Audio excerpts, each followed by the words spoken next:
And welcome to Who Are You, the Bobcats you know, the stories you don't. I'm your host, Joel Vanner, inside the podcast studio at Quinnipiac University School of Communications. And I'm joined today by my guest, John Powers. John, welcome to the show. Great to be here, Joel. Thanks for having me. Awesome. I'm sure you could guess, John, by the name of the program, what my first question to you is going to be.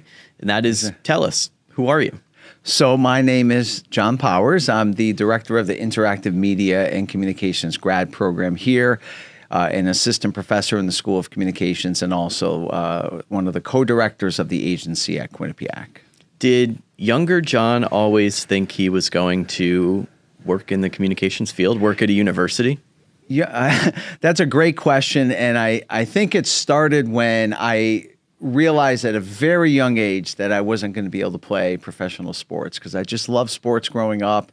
Realized that I would have to take a different path if I wanted to be around sports. So just growing up, watching the NFL on TV and the announcers and the people involved in Major League Baseball and other sports was sort of the route I took. From high school into college, into communications. Once I was in college, I sort of fell in love with public relations and realized I was much more something that I could really get into. And so I became a PR major and went from there. So public relations, what drew you to the field of public relations and where did that lead you after college?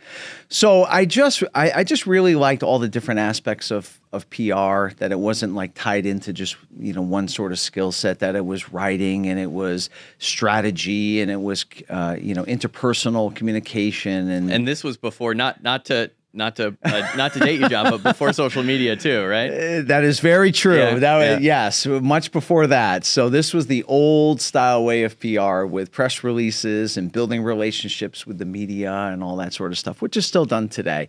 But what happened was I sort of, fell in love with that. And my first job out of college was at a local hospital here in Connecticut.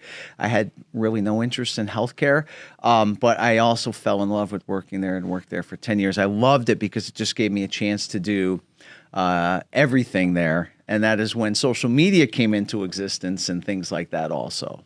So you started at a local hospital working in healthcare, doing public relations there, learning a lot, right? What was your next step after kind of getting that experience? Where did that lead you to? So this is interesting because while I was working at the hospital, my other passion was always teaching. Okay. So I actually went back to school while I was working full-time at that hospital in public relations for education. To earn a master's degree in education.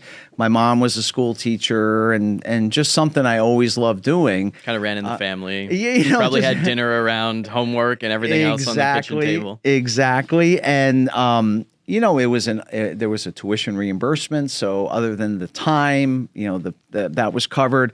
And, I loved it. And I've became a certified school teacher, and to this day have never used that. But used aspects of it, probably, right? Certainly in my career now, but never actually went to teach full time in a public school. But I loved it.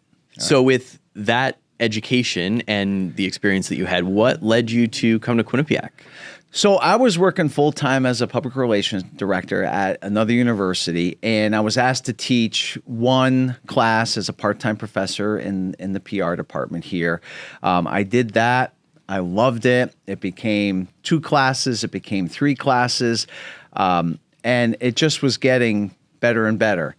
So with the support of my wife, I left my full-time job and continued to teach here part-time, and went and did my my PhD so I could hopefully pursue a full-time faculty position here or somewhere else. So you're the director of the Interactive Media and Communications graduate program here at Quinnipiac. Tell me about the program and the courses that students in the program take. Yes, and I love being in this role, and I love this program. I love the students we get to work with. We have people coming in from all different fields.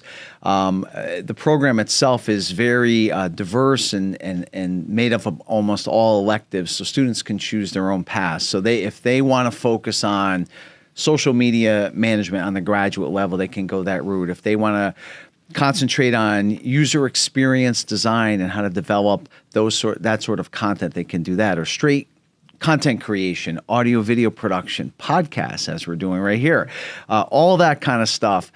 They can choose their own path and build their program that way. You can really customize it, and it's 100% online too. And that is great. It's 100% online, and yet we have a weekly live in-person Zoom class, if you will. So students can be from all over the country, which they are. At all different points in their career, or is it?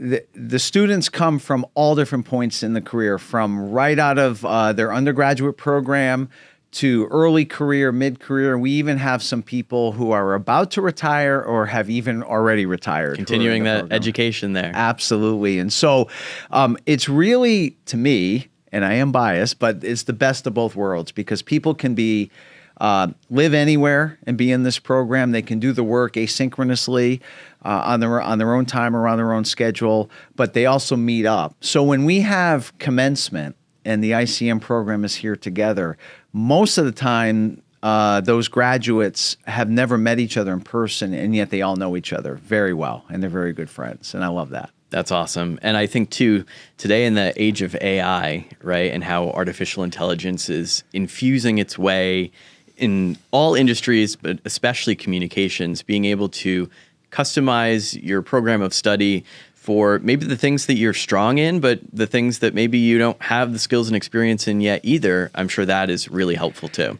Absolutely. And students can go on any path they want. We have some who will take a little bit of each because they sort of want to be masters of a lot of different areas, and others who really want to hone in on one area and become the best at that. Speaking of AI, we do, we're very focused and deliberate about building AI into every course because it's such a big part of our world today. So the ICM program, the Interactive Media and Communications program, really equips students with real-world experiences, allowing them to customize their studies and what they're interested in. Another really cool experience here at Quinnipiac is the agency. You mentioned in your intro that you are the co-chair, co-director of the agency. What is that organization, and what do they do here at Quinnipiac? So the agency is actually a 3-credit class that students have to apply to get into. So it's the only course here that students need to apply to be accepted into the agency. It is a full-service communication firm that is led by students. There are 2 faculty, myself and one of the advertising public relations faculty. We co-direct together. We call ourselves the co-CEOs of the agency. And students work with real clients in the real world, everything from account executive work to managing, running different teams, a social media team, graphic design team, content copy team, video photography team, and they deal with all of the ups, downs, challenges, accomplishments of working with real clients in the real world. Applying everything they're learning in the classroom right there at the agency, in addition to all the other student media offerings we have here at Quinnipiac. 100%. And we have a tagline where we call the agency, the young professionals of the agency, we call them the best of the best. And we challenge them once they're accepted into the agency for that semester to live up to that. So they're given a tremendous amount of responsibility, leeway, creativity, management opportunities. And we have seen students who have come through the agency use that to land jobs after graduation that are beyond their age and their level of experience because of this opportunity they had here. What is, in your opinion, the most impressive project the agency has worked on so far? It's a great question. We try to balance the clients each semester between one Quinnipiac entity. Obviously, we have a lot of things here that we get asked to do. So we try to keep it to one, and then we find a small business or a for-profit entity. And then we also work with either a nonprofit or a government agency. So I would say the 2 that come to mind just off the bat, one is the Defend the Den campaign that was done here at Quinnipiac University that our agency students came up with that name, branded it, developed it into this campus-wide program that is in effect today. The other one that I think really I felt was extremely effective was with the Hamden Police Department. They came to us and asked for help with a recruitment video that they were down a number of officers and needed help recruiting younger people who would be interested in becoming Hamden police officers. And so our students not only developed an amazing short video for that purpose, but also built a whole campaign around it with social media and web communication and many, many other things to help with that effort. So you've had a lot of experiences in your career, different experiences, and throughout that you've emphasized learning and practice, but also continuing your own education and learning. And here at Quinnipiac, and I know you're a part of this, we have the Office of Lifelong Learning, continuing education space that provides trainings and workshops to leaders in all industries at all levels, right? Opportunities to continue to learn. What kinds of trainings do you facilitate in the lifelong learning space?